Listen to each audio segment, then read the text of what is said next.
ఉమ్మడి నెల్లూరు జిల్లా వెంకటగిరి పట్టణంలో ప్రధానంగా 4 కూటమిలో వ్యాపార సంస్థలు, వైద్య సంస్థలు, పాఠశాలల్లో ప్రధాన దేవాలయాలు, 400 ఏండ్లు కలిగిన వెంకటగిరి చరిత్ర. వెంకటగిరి పట్టణంలో మున్సిపాలిటీ టౌన్ ప్లానింగ్ అధికారులు డ్రైనేజీలు పైన ఆక్రమణలో భవనాలు, షెడ్లు నిర్మించుకుని వ్యాపారాలు కొనసాగుతున్నాయి.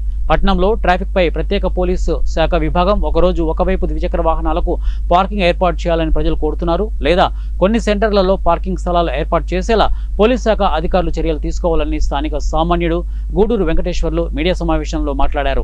దీనిపై మిగతా అధికారులు జిల్లా ఎస్పీ, గూడూరు డీఎస్పీ ఫిర్యాదు చేస్తానని అన్నారు.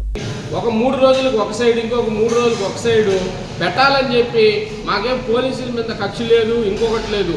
మేము ఒకటే చెప్తున్నాం, ఒక పద్ధతి మీరు పాటిస్తే ప్రజలు కూడా పాటిస్తారు. ఎందుకంటే అడ్డదొడ్డంగా బైకులు పెట్టడం అది కూడా మాకు తెలుసు. కానీ మేము చెప్తే మా మీద తిరగబట్టడం ఇటువంటివన్నీ ఉంటాయి.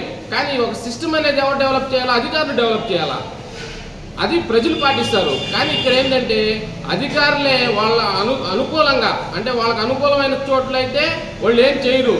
ఏ కళ్యాణ మండపానికి ఇక్కడ పార్కింగ్ లేదు, 100 కార్లు రోడ్ల మీద ఉంటాయి. ఏ బ్యాంకులకి ఇక్కడ పార్కింగ్ లేదు. మీకు సిండికేట్ ఎత్తుకోండి, బీఓపీ ఎత్తుకోండి, ఎస్బీఐ ఎత్తుకోండి, ఏ బ్యాంకింగ్ ఎత్తుకోండి, పార్కింగ్ లేదు. ఈ వినాయకుడి స్వామి గుడికి అయితే కనీసం గొల్లపాలెంకి పోయే రూట్లో కారు కూడా బాగాలేదు. వాళ్ళు